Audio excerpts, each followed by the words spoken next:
स्वरूपाय नमः. ओम श्री सद्गुरवे नमः. ओम श्री परमात्मने नमः. अश्रद्धया हुतं दत्तं तपस्तप्तं कृतं च यत् असदित्युच्यते पार्थ न च तत्प्रेत्य नो इह. नमस्कार. श्री गीता योग वर्जन 2013 17वा अध्याय आणि शेवटला 28वा श्लोक. श्रद्धात्रय विभाग योग. हे 3 प्रकारची श्रद्धा आणि त्यातली अगदी सुप्रीम श्रद्धा म्हणजे देवावरची श्रद्धा. आणि त्याला श्रद्धा का म्हणायचं आणि विश्वास का नाही म्हणायचं? ज्याचा आपण पुरावा मागत नाही ती श्रद्धा, ज्याचा पुरावा मागतो तो विश्वास. ज्या ठिकाणी श्रद्धा का म्हणायचं की आपल्या पंचेंद्रियांच्या पलीकडे आम्हाला काही कळत नाही. माणसाला जे काही कळण्याचं साधन आहे त्याच्या पलीकडचं, पण अनुभव येतो आणि आपण असं म्हणतो अगदी देव दाखव. तर प्राणशक्ती दाखवता येते का? आत्तापर्यंत कोणाला मिळाली आहे का? ज्या शक्तीवरती मनुष्य काम करतो, जिवंत राहतोय, कुठलाही प्राणी जिवंत जो आहे तो मरतो तेव्हा काहीतरी आतमधून निघून गेलं, त्याची शक्ती संपली असं म्हणायचं. तर ती गेली कुठे? कुठून येत होती, कशी जोडली होती, कुठे गेली? दिवा पेटता आहे, त्या दिव्याला जर गेला मध्येच तर आपण जाऊन प्लग हलवून पाहतो, स्विच एकदा चालू बंद करून पाहतो की ते लूज कॉन्टॅक्ट आहे का, स्विच बरोबर आहे की नाही. पर दुसरे दिवे सगळे चालू आहेत म्हणजे वीज गेलेली नाही, तर मग हा दिवा लागत का नाही, पेटत का नाही? तर कळतं आपल्याला काही की बल्ब गेला आहे, मग ठीक आहे. पण मनुष्य मरतो त्याच्यामध्ये काय जातं आणि काय येतं आणि कुठे शोधायचं आहे काहीच माहिती नाही ना. माहिती आहे नाही. फक्त काय की जो डिले टाईम असतो, आम्ही त्याला असं म्हणतो की सगळे प्राण एकदम जात नाहीत. पंचप्राण आहेत आणि त्यांचे उपप्राण आहेत, ते हलके हलके हलके हलके करत जातात शरीरातनं बाहेर. तर मुख्य प्राण सोडून गेला की मेला म्हणून म्हणतो, श्वास बंद होतो मेंदूची.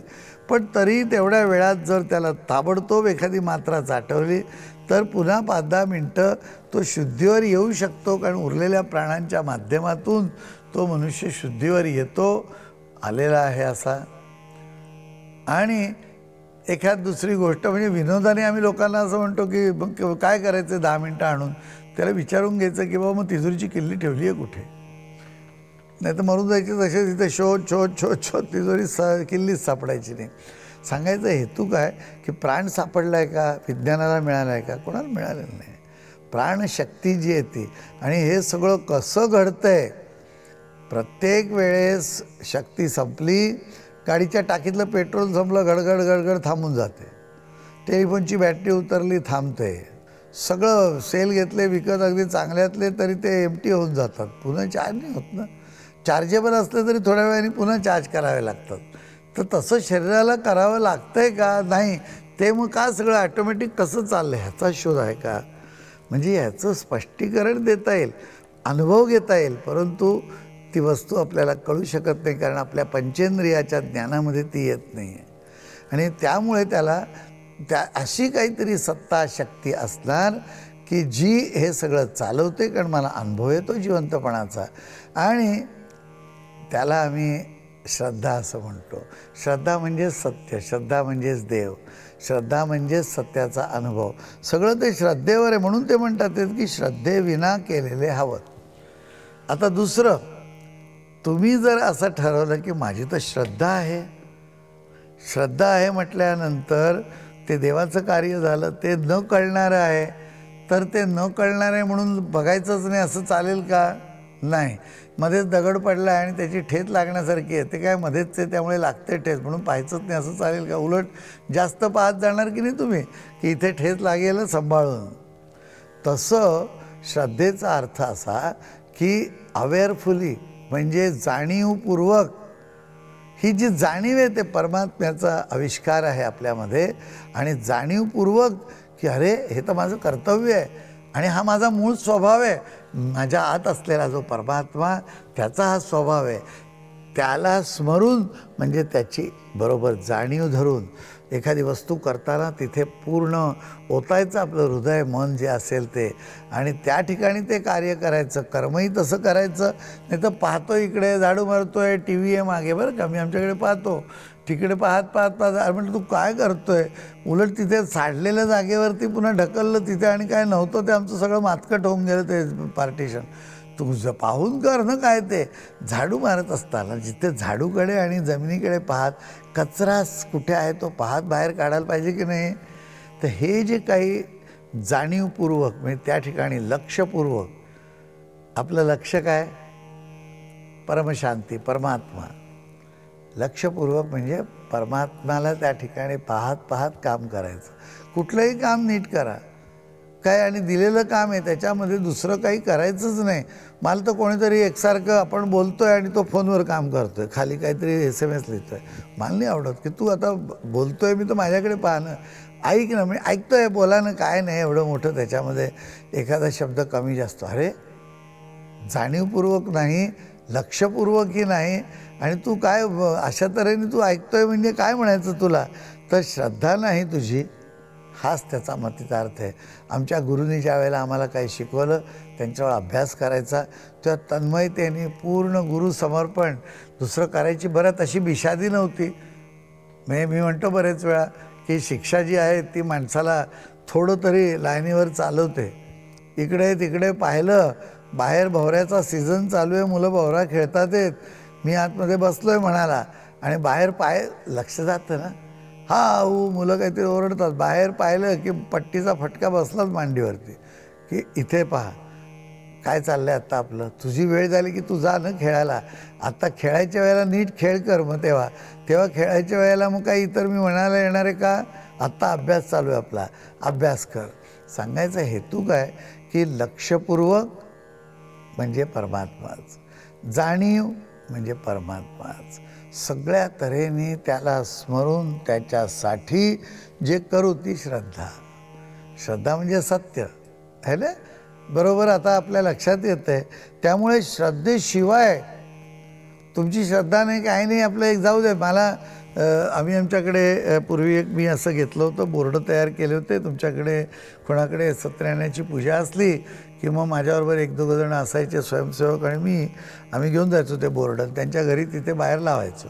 तुम्ही परवानगी त्यांची परवानगी असायची की करा तुम्ही काय हा प्रचार करायचा, सगळं बोर्डावर लिहिलं होतं. त्यातलं एक आम्ही त्या ज्यांच्या घरी सत्यनारायण असेल त्याला सांगायचो की तुमची पूजा झाली की एक नमस्कारासाठी तिथे पाठ ठेवायचा, आणि पाटावर डोकं ठेवून म्हणजे लोकांना गुडघे डोकं काय ठेवायचं असेल आणि नमस्कार करू द्या.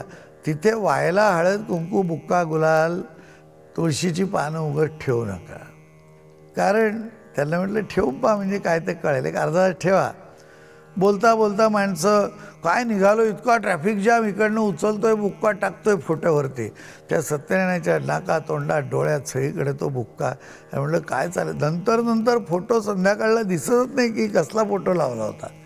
त्याच्यावर असं भरपूर सगळा गुलाल बुक्का टाकून कसलाही फोटो ठेवा आणि तिथे कोणाला विचारणारे कोण की हा सत्यनारायणाचा आहे की नाही, दिसतच नाही काय. तर मी म्हटलं त्या नाका तोंडात असं टाकणार का, आमच्याच घरचा बुक्का, आमचीच तुळशी घ्यायची, इकडे तिकडे पाहत लक्ष नाही, श्रद्धा नाही, काही नाही, ती देवावर अशी करायची. काय मग कसे कोणाचे वडे हे नाही, खास ह्याचे होमचे आणले, ते खूप चांगले असतात. आईस्क्रीम अगदी आम्ही मागवलं, ऑर्डर देऊन करवलं आहे, संचाचं आईस्क्रीम आहे, ह्याचीच चर्चा. ह्याला काय नमस्कार म्हणतात, याला पूजा म्हणतात. तेव्हा मग असं सगळं लिहून आम्ही म्हणायचो की लोकांना की जरा सत्यनारायण कुठलीही पूजा असली, देवता आहे ती प्रत्यक्ष समोर बसली असं समजून त्याच्याशी संभाषण करा, त्याशी बोला, त्याची प्रार्थना करा, आणि त्याला काही व्हायचं असलं फेकू नका. मुळेच इकडं घ्यायचं टाकायचं, इकडं घ्यायचं टाकायचं, हे काय पद्धत आहे का. तर या तऱ्हेने जाणीवपूर्वक लक्षपूर्वक जर कर्म केलं नाही, तुम्ही म्हणाल दान न श्रद्धेविना केलं चालेल.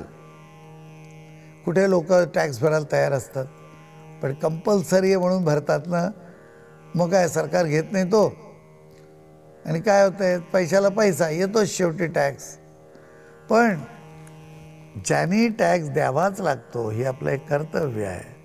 आणि तो जास्तीत जास्त दिला तर आपलं काही मला म्हणे पण खूप भरायला लागेल टॅक्स. म्हटलं टॅक्स म्हणजे कमाई भरायची आहे का त्याच्यावरचं पर्सेंटेज भरायचं आहे?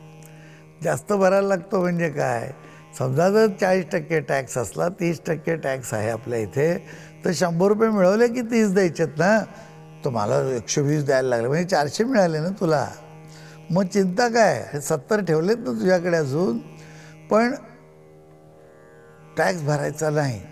पण आता काय उगाच भरला नाही तरी बोंब होते, भरायचा म्हणून भरला टॅक्स. मनामध्ये रुक गेले पैसे.